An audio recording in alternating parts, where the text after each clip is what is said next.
Agora nós vamos passar para o professor Paulo Francisco César, que é professor aqui no Departamento de Biomateriais e Biologia Oral. Paulo, obrigada. A gente sabe de todo o seu conhecimento internacional e por isso a gente escolheu esse tema, né, para falar do amálgama no mundo. Obrigada. Obrigado. Bom dia, já quase boa tarde. Então, eu sou o professor Paulo César, do Departamento de Biomateriais e Biologia Oral. Queria primeiramente agradecer o convite da Miriam e do Leonardo para participar desse seminário. Muito obrigado.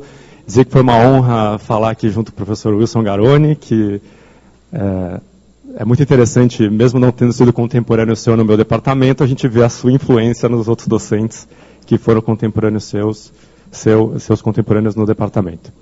Foi muito interessante.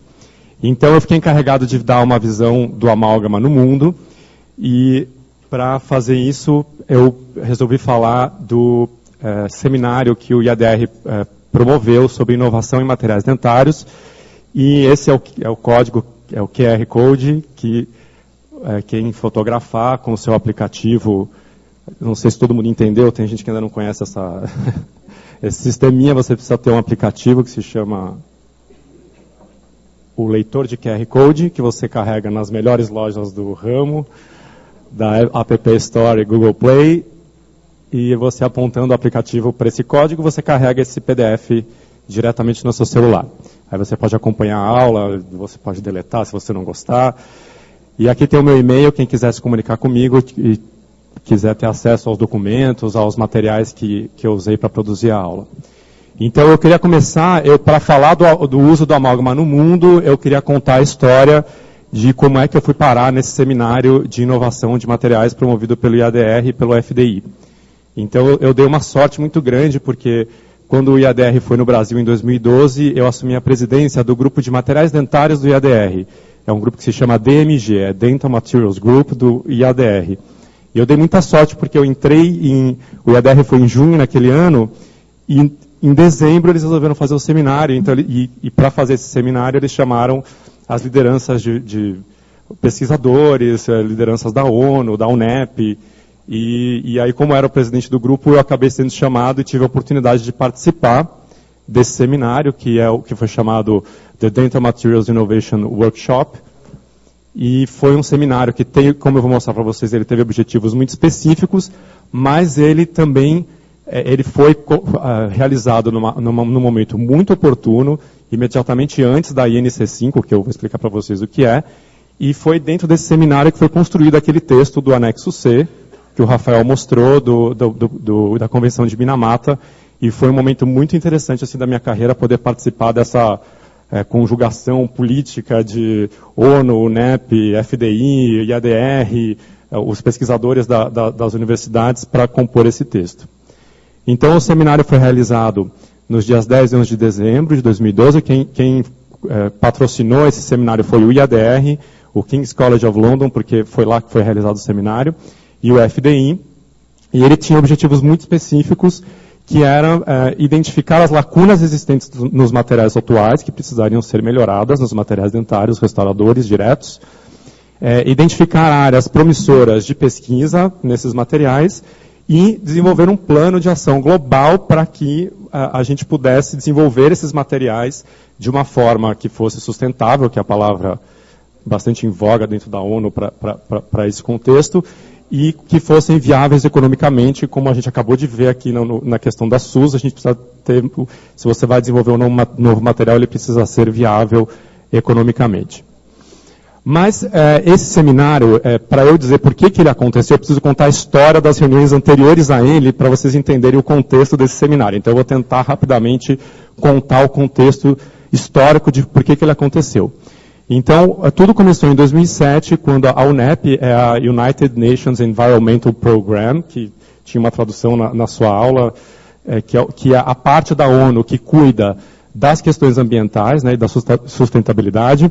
A UNEP formalizou uma parceria global do Mercúrio, nesse ano, nessa reunião, na qual eles decidiram minimizar ou eliminar o fornecimento de mercúrio, a origem dele nas jazidas, minimizar e eliminar as emissões de mercúrio em ar, água e terra, e claro que para que isso possa acontecer, você precisa também estimular o surgimento de novas tecnologias sem mercúrio.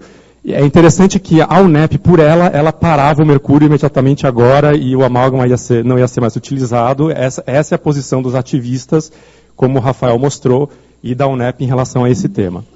Mas aí, a partir do momento que eles se posicionaram em 2007, as outras instituições, mesmo dentro da ONU, e aí toda a comunidade odontológica começou a se posicionar, colocar a sua verdadeira posição em relação a esse assunto. Aqui a gente tem um esquema da própria UNEP, só para vocês verem que não é só com o mercúrio que eles lidam. Isso aqui está apresentado numa referência que eu vou mostrar para vocês depois. A UNEP lida com o mercúrio, que é o problema que a gente está abordando hoje, mas ela também lida, por exemplo, com tudo aquilo que depleta a camada de ozônio. Então, eles têm outras convenções, outros protocolos que são feitos para lidar com esses outros problemas. Eles lidam também, essa convenção de Basel aqui, ela lida com aquele lixo tóxico que fica circulando pelo mundo nos navios. Outro dia parece que veio parar um aqui no Porto de Santos também. Então, eles lidam com todos esses problemas, inclusive com o problema do mercúrio. Bom, então, depois que em 2007 houve essa posição da UNEP de que ia haver a caça ao mercúrio, a Organização Mundial da Saúde, e no caso esse foco é odontológico, porque um dos problemas principais da área médica com mercúrio é o amálgama dental, resolveu fazer uma reunião em 2009 para discutir o futuro do uso do amálgama, que é mais ou menos o que a gente está fazendo aqui hoje, né? Então, como conclusão dessa reunião, são conclusões que a gente já viu durante as apresentações anteriores, eles concluíram que os materiais dentários alternativos existentes não são ideais, eles têm limitações em termos de durabilidade, resistência e desgaste. As alternativas ao amálgama, embora sejam adequadas para algumas situações, elas não vão resolver todos os casos, e tem casos em que o dentista vai querer resolver com amálgama, e, portanto, essa reunião reconheceu a necessidade de que se faça mais pesquisa e inovação para que se desenvolvam materiais que sejam alternativos ao amálgama. Muito bem, então depois que a Organização Mundial da Saúde já deu mais ou menos a indicação de que não ia ser tão fácil assim se livrar do mercúrio que tem no amálgama, porque existia uma necessidade da comunidade odontológica de manter esse material, a ONU começou então uma série de reuniões que são reuniões a estilo ONU, isso aí eles explicaram lá no seminário. A reunião ao estilo ONU, ela se chama Intergovernmental Negotiating Committee, INC, esse termo aqui. E essa reunião ao estilo ONU, as pessoas que foram nessas reuniões e que estavam no seminário que eu participei, eles contaram que são aquelas reuniões em que você tem os representantes de todos os países, eles têm os assentos fixos assim na frente, e atrás desses representantes vão qualquer pessoa interessada, os ativistas, a FDI, o ADA, a Associação Dentária Americana, o IADR, eles ficam atrás e todos têm direito a falar sobre o assunto. Então eles começaram a fazer uma série de reuniões que tinham como foco chegar ao final na Convenção de Minamata, que seria um texto final e um documento que foi chamado, o Rafael mostrou esse termo aqui traduzido, né, Global Legally Binding Instrument on Mercury. Esse binding aqui que é interessante, que seria um documento legal compulsório, que uma vez que o país assinou, ele se obriga a seguir aquele documento para tratar da questão do mercúrio. Então essa foi a sequência de reuniões. Foram 5. A primeira, cada uma delas tratava de uma coisa, né, inclusive do amálgama. Teve reunião que tratou, por exemplo, de extração de ouro, né, que envolve o uso do mercúrio. Teve as que trataram de combustíveis fósseis, por exemplo. Cada uma delas foi tratando de uma coisa. Então, a primeira foi na Suécia, depois teve no Japão, Nairobi, que apareceu, a Meire mostrou até essa reunião, você mostrou essa reunião aqui, já hoje. Depois teve uma intermediária que foi a Rio+20, se vocês se lembram bem, o IADR foi deslocado do Rio de Janeiro por causa dessa reunião, inclusive, a Kátia participou desse momento crítico, né, do IADR, a Dilma resolveu dar o Rio Centro, né, para essa reunião, e depois teve no Uruguai, e aí a última foi a de Genebra. A INC 5 foi aonde fechou-se, bateu-se o martelo no texto do que é o texto lá da Convenção de Minamata. Nesse momento, esse texto foi fechado. E aí o que aconteceu, e eu tive a oportunidade de ver essa coisa acontecendo, quando a gente estava no IADR, depois a gente teve o nosso congresso de materiais, que é em outubro, a comunidade de materiais dentários estava um pouco empolvorosa, porque a gente sabia-se que nesse momento aqui, o texto ia ser fechado e você não iria mais ser mudado, ia ser aberto para os países assinarem. Então foi um momento interessante em que a comunidade de materiais dentários, né, que envolve vários grupos, o Academy of Dental Materials, o Dental Materials Group do IADR, resolveu criar esse seminário de inovação para se posicionar e com aqueles objetivos específicos que eu falei, de propor uma ação global de inovação em biomateriais dentários, mas também havia um objetivo claro de se posicionar em relação a esse texto que ia ser gerado pela UNEP. Quem quiser saber tudo sobre as 5 INCs, existe esse PDF que eu tenho, eu posso passar. Esse aqui foi o PDF que saiu imediatamente após a INC 5, onde eles contam a história de cada uma das INCs, e eles contam como é que se chegou ao texto final, inclusive do anexo C, que está descrito aqui nesse documento. Então, quem tiver interesse, depois eu posso passar. Muito bem, então, como eu disse para vocês, existe uma relação. Esse seminário de inovação do qual eu participei, existe uma relação dele muito íntima com a Comissão de Minamata. Ele foi feito imediatamente antes da INC 5, para que a comunidade dentária se posicionasse em relação a essa questão do mercúrio. E, então, ele tinha como objetivo também o que eles chamam de Hidden Agenda, né? É o que não estava escrito nos objetivos do seminário, mas que se queria, que era editar o texto do anexo C que o Rafael mostrou. E assim foi feito, conseguiu-se fazer isso, e as ideias todos os seminários estão presentes no anexo C, e ele foi agora aberto para assinaturas. Isso aconteceu de 7 a 11 de outubro de 2013, né, foi feito em Minamata, por causa de toda a história que o Rafael contou da Baía de Minamata. Teve uma questão emblemática aí, né, de ser nesse local. E só para adiantar para vocês, como já foi dito, então a Convenção de Minamata, o objetivo dela é eliminar os produtos à base de mercúrio, mas foi uma coisa interessante. Então, como eu disse para vocês, até no seminário, quando a gente começou as discussões, todos os representantes da UNEP e da ONU, eles são muito incisivos, que eles queriam, se possível, eles queriam que a gente eliminasse, que se colocasse nesse documento, que o amálgama dental não seria mais utilizado. E foi uma coisa interessante ver como a comunidade toda odontológica se posicionou em relação que aqui, como acabou de ser dito aqui pelo Manuel, que isso não é possível no momento, e a ONU aceitou, e isso foi colocado no texto da convenção. Então, o amálgama ficou um dos únicos materiais que entrou numa exceção, e esse termo phase down, que foi mostrado antes, é um termo que se opõe ao que eles queriam. O que a ONU gostaria é que houvesse um phase out, que é o termo em inglês que eles usam para banir. Então, o que se queria era banir esse material, e a comunidade dentária conseguiu que, na verdade, em vez de banir, vamos programar uma diminuição gradativa e, ao mesmo tempo, vamos nos preparar para isso. Já que isso vai acontecer, o que a gente precisa fazer para que isso aconteça de uma forma racional? E aí, outra coisa interessante é que existe uma data, se vocês olharem todo o texto lá do protocolo, da convenção, existe uma data que é 2020 para muitos materiais serem banidos, materiais que usam mercúrio serem banidos, e o amálgama dental não tem data para ser banido. Então, isso é algo que, se em algum momento a comunidade dentária achar que vai querer banir, vai ter que se colocar, então, agora uma data para banir. Isso não aconteceu nesse momento.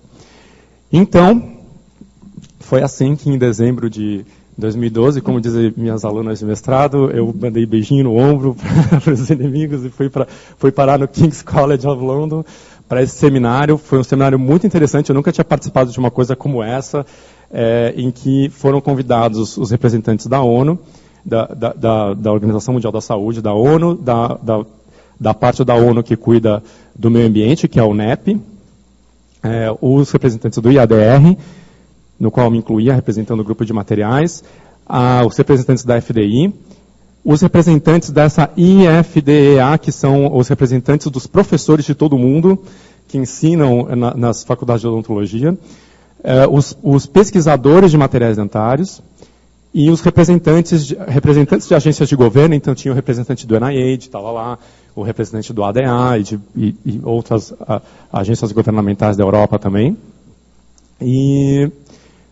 E tinha também os representantes da indústria, porque a indústria, né, ela produz o amálgama, então eles também estavam lá para serem ouvidos. O seminário se dividiu em 6 sessões, eu vou passar rapidamente aqui. Isso foi uma forma interessante de dividir, eu achei foi uma forma muito inteligente de fazer, eu achei o seminário. Quem quiser conhecer tudo sobre esse seminário, tem um número especial do Advances in Dental Research, que é um spin-off do JDR, isso aqui. Um número especial do JDR. E então você tem exatamente 6 artigos estão aqui dentro. Eu trouxe alguns deles para vocês verem. Quem quiser pode olhar, tem tudo online, né? E eles dividiram em 6 tópicos e para cada tópico eles elaboraram 3 a 4 perguntas que os palestrantes que apresentaram nesses tópicos tinham que responder. E com base em tudo que foi discutido, geraram-se os artigos que estão naquele número especial, que é esse aqui. Tá? E então são artigos como esse é o primeiro artigo, são 6 deles que vocês, depois eu recomendo, quem tiver mais interesse no assunto, em ler com atenção esses artigos. Então, na primeira parte do seminário deu-se todas as bases da parte ambientalista da UNEP, né, foram inclusive as pessoas da UNEP que apresentaram. Então eles mostraram os dados da contaminação de mercúrio no mundo. Então, esse aqui é o dado o antropogênico, né, o professor Garoni que falou lá no começo, são as emissões antropogênicas produzidas pelo homem de mercúrio no mundo. Então, a gente tem emissões de várias fontes, e é interessante ver que o amálgama entraria aqui nos produtos, que é uma quantidade muito pequena. Então, isso é uma coisa que tem que ficar muito clara, fica muito claro desde o início, que a quantidade de resíduo de mercúrio que é lançado no ar ou nas terras por conta do amálgama dentário é muito pequena, porque desses 5% aqui, eles dizem que uma quantidade ainda muito pequena, provavelmente somente 1%, na verdade, desse total, é que está relacionado ao amálgama dentário.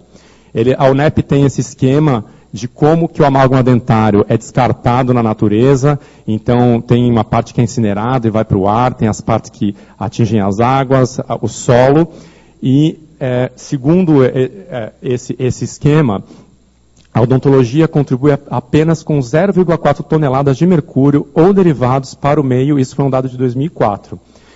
E é interessante que é algo que é um dos pilares aqui desse contexto, e que foi abordado também hoje no seminário, que se você consegue colocar um filtro apropriado, um separador que filtre e impeça que esse amálgama atinja a natureza, você consegue reduzir essa emissão para 0,1 tonelada em um ano.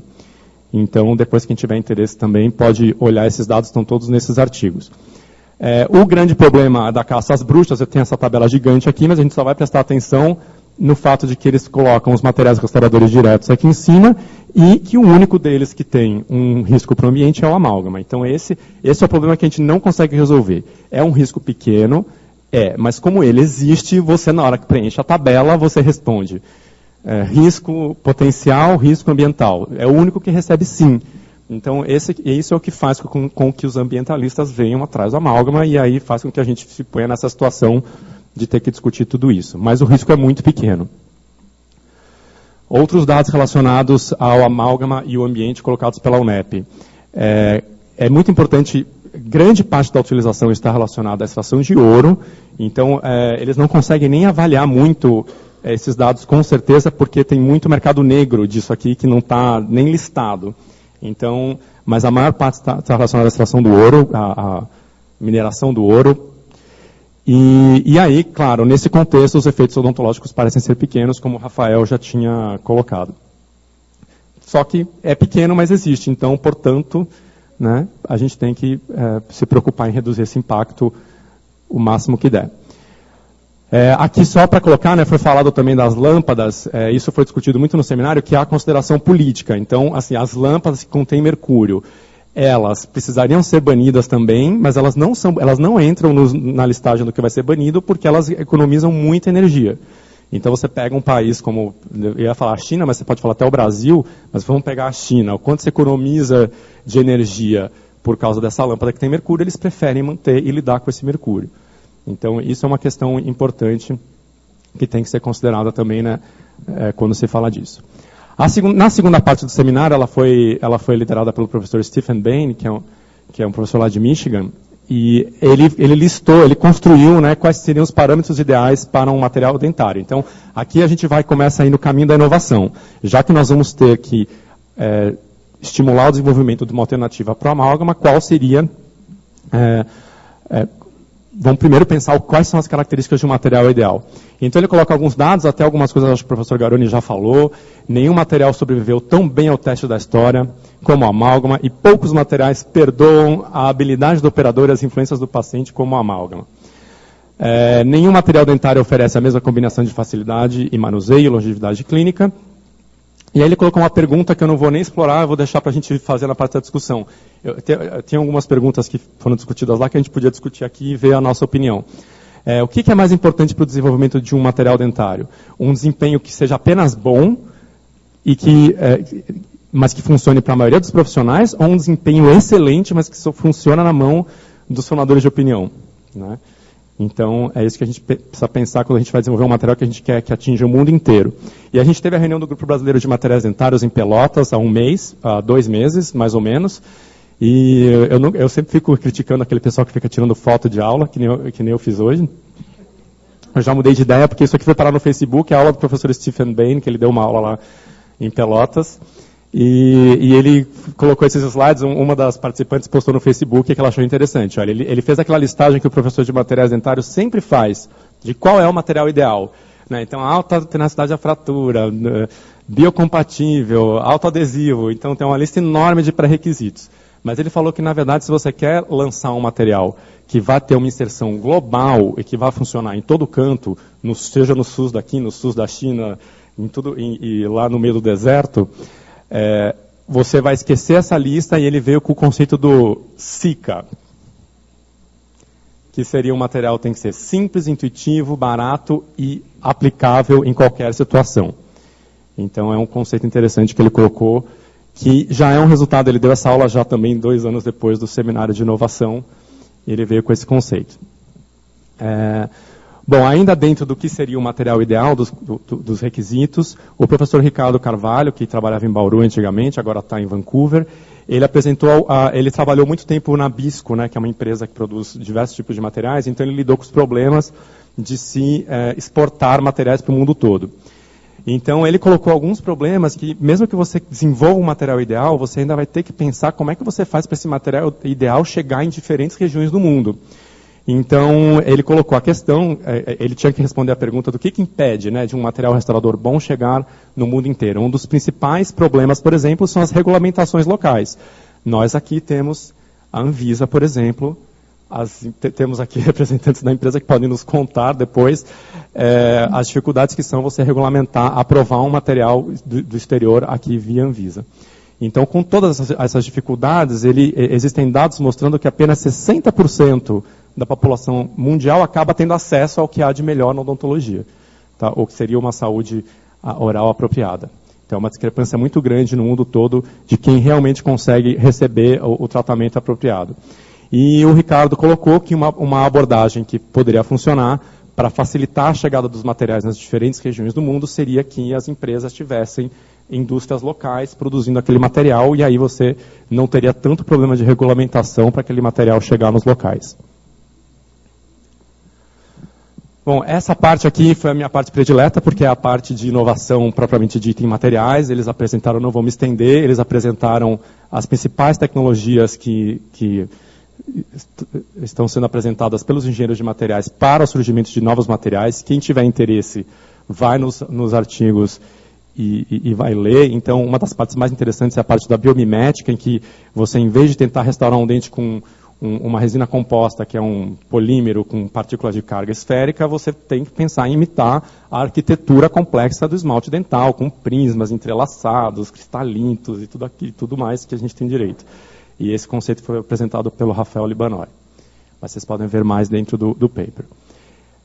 Aqui, a partir da parte 4 do seminário, começou uma parte mais política, vamos dizer assim, e que eu queria também colocar isso para a discussão que vai ter depois, que são modelos que a gente poderia tentar reproduzir no Brasil, em que o professor James Drummond, ele é o coordenador da parte odontológica do NIH, e ele contou a experiência que eles tiveram lá nos Estados Unidos de juntar diferentes instituições para propor fomentos específicos para o desenvolvimento de novos materiais. Então, eles conseguiram juntar, nesse caso, o NIH, né, o NIDCR, o FDA e o NIST, que o FDA seria, não sei o que seria correspondente no Brasil, o FDA. Tá. Foods and Drugs Association, o NIST equivale mais ou menos à BNT, que o Cláudio estava me contando que é mais ou menos isso mesmo. Então, juntou diferentes instituições para lançar um edital específico para o desenvolvimento de novas resinas compostas. Isso eles fizeram, foi uma experiência interessante. Seria mais ou menos juntar o CNPq, a ABNT e a ABCD, não é isso que a gente estava conversando, para você conseguir um edital, porque se a gente vai querer tirar o amálgama do SUS, é bom que a gente venha com uma opção que funcione para o SUS, entendeu? Então você precisaria ver um esforço governamental, vamos dizer assim, para que isso aconteça. Esse é um dado que o Garoni também acho que mostrou, que é um fato, né, de que o amálgama caiu nos Estados Unidos de 80% de uso para 30%, de 91 para 2003. Então eles sentiram que há necessidade mesmo de lançar esse edital específico. Ele foi lançado, as pessoas foram agraciadas no ano passado, eles lançaram $5 milhões, 1 milhão para cada grupo, para desenvolver a nova geração de compósitos com foco em dobrar a vida útil desses compósitos. Então, quem está indo nos últimos IADRs, no IADR agora da Cidade do Cabo, houve uma apresentação específica só desses grants que foram dados nos Estados Unidos para o desenvolvimento da nova geração de compostos, que, para conseguir isso daqui, eles fizeram... Basicamente, eles estão mudando as características da matriz para que ela seja menos hidrofílica e sofra menor degradação ao longo do tempo. Uma parte que foi muito interessante também dentro desse contexto foi que deram voz às empresas. Então, os representantes das empresas, nesse caso foi da 3M, eles falaram dos problemas que eles enfrentam para fazer com que o material chegue nas diferentes instâncias do mundo.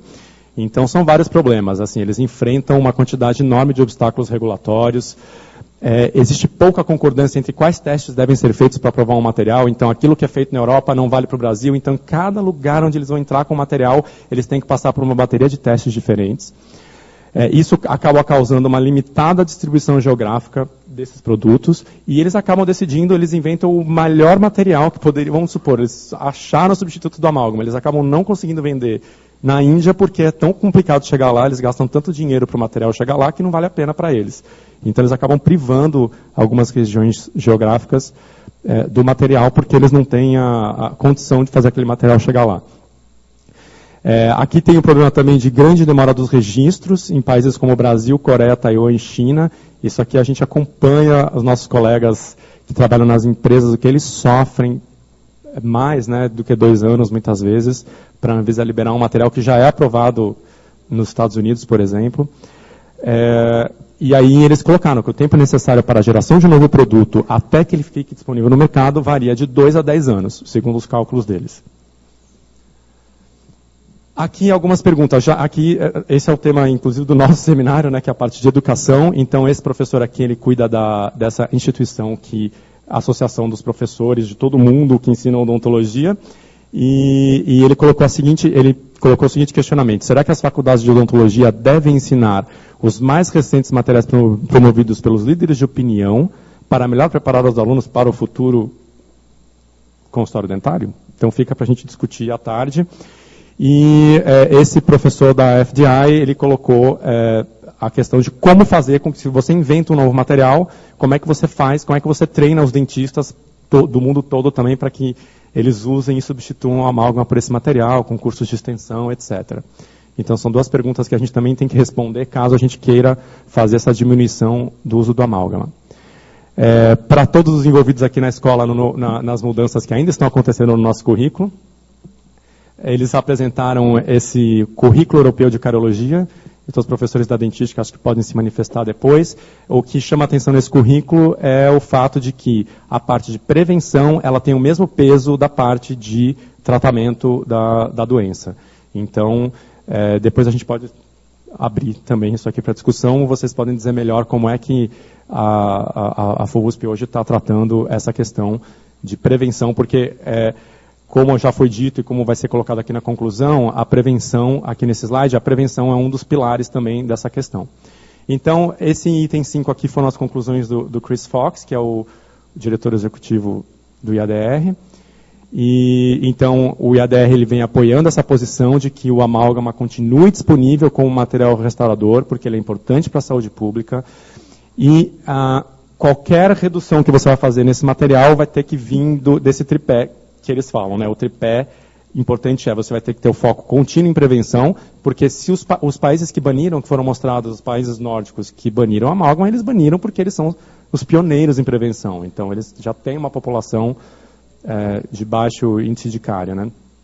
Acho que tocou um alarme que eu tenho que parar de falar. E você vai ter que também promover o aumento da investigação, aumento da pesquisa. Aí a gente se deu bem, nós somos professores de biomateriais, então essa sardinha veio para o nosso lado assim bem fácil, não precisa fazer nem muita força, precisa aumentar o investimento na pesquisa em materiais dentários e você precisa tudo que foi discutido aqui, como está decidido que a gente vai continuar usando, a gente precisa saber lidar com o resíduo. Tá? Então, aí, até o representante da ADA que estava lá, falou que tem uma experiência grande, eles têm uma experiência grande de coleta de resíduo. O Cláudio estava me falando que existem vários separadores no mercado, né, que fazem esse serviço, a gente pode falar na discussão depois. Eu tinha outras coisas para falar, mas acho que a gente pode deixar para a discussão. Eu acho que só a parte... essa aqui, só para não deixar de falar a última parte. Então, a última parte foi como desenvolver um programa global um programa global que avance na inovação e que traga esse substituto para a amálgama. Por que a gente ainda não tem? Então, eles pensaram que precisa haver o financiamento, como eu disse, para o desenvolvimento de novos materiais. E o grande problema que a gente vê hoje é que toda a inovação está ocorrendo nas empresas. Né? Só que isso é um problema porque a empresa patenteia, que nem a fórmula da Coca-Cola, que ninguém sabe qual é, acho. Que ninguém sabe qual é. Então, isso é um problema porque essa informação não é divulgada para o mundo todo e não atinge, fica restrito àquela empresa. Então, uma das coisas principais para que essa agenda aqui aconteça é que precisa haver um maior estímulo de inovação nas universidades. Acho que a USP dá um grande exemplo, tem uma agência de inovação importante e estimula muito a inovação dentro da universidade. Então, com isso eu agradeço. Então, depois eu tenho outros conteúdos que vocês podem olhar lá no código. Agradeço a Miriam e o Leonardo por essa oportunidade de apresentar esse conteúdo e passo de volta a bola para vocês.